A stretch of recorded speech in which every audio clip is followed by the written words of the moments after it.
এত পরিমাণ গরম যেটা আমি কেন আমার বাবার জন্মেও মনে হয় কেউ এই পর্যন্ত দেখেনি।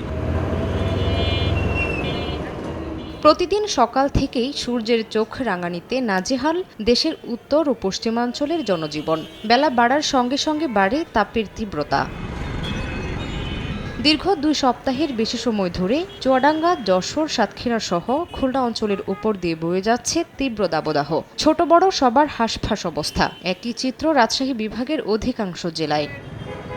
আবহাওয়ার এমন পরিস্থিতিতে প্রয়োজন ছাড়া ঘর থেকেই বের হচ্ছেন না মানুষ।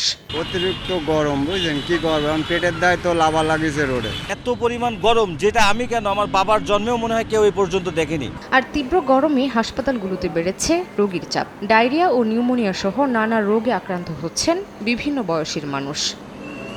শামীমা শাম্মী, সময় সংবাদ।